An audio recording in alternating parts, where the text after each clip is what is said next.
So what's a Grape Explorer talking about today? Well, one of my most favorite areas in all of the wine world is port. Have a nice little history behind port, whether it's importing ports or just selling port. Very, very passionate area, but a lot of people might be a little confused as to the different styles of ports because they do have what they have as different categories of it.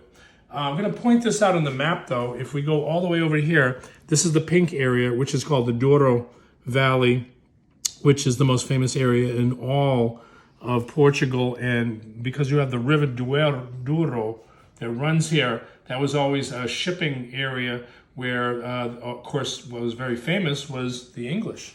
At that one time, there was a war in France, against France with the English, and there was a boycott against French wines. So the English had to find really good sources of wine. What became famous at that time was port. And port wines were very suitable for shipping too, because it's a very durable wine that you could actually put in a cask, put on a ship, embark all the way to England, and then they would bottle a lot of the ports in England. That's a beautiful history that dignifies where port really got its start. But today we're talking about a category of port, which is right here. So this is a Pessegueiro, Quinta de Pessegueiro, and they make what is called the finest, or one of the finest LBVs, which is a late bottle vintage. What that really means is that the vintage is 2014, and what they do is they bottle it in 2018 to give it age.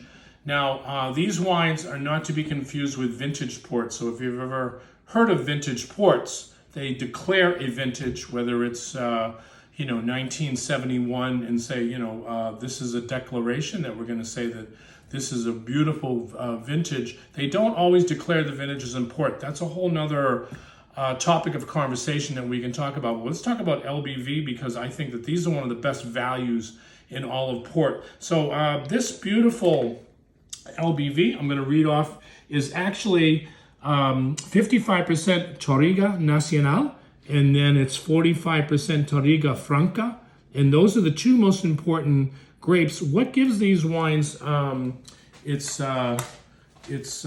interesting characteristics is it's grown in schisty soils. So if you've ever seen a picture or you've actually gone to this area, they have what's called terraces, and for centuries they've been just chunking out this schist to try to get areas where the vines will penetrate and get into the ground. And these are the grapes that are designated for what we call port. But they do add neutral spirits into these wines to fortify them, and they can become 18% alcohol. You don't need to drink a whole bottle of port. These are always traditionally served after the meal, where we have a nice meal. You want to have a nice glass of something.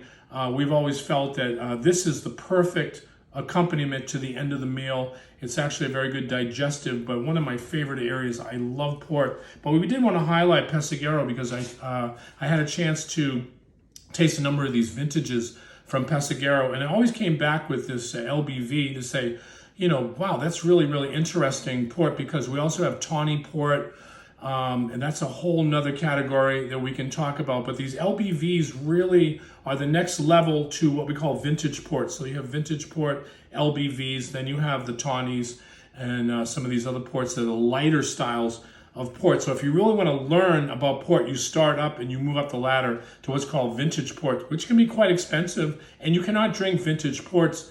It needs usually 10, 15 years in the bottle. These are the wines that you can drink younger. So I highly recommend looking for LBV, looking for top level producers. Again, this is the Grape Explorer talking about one of my passions, port in Portugal.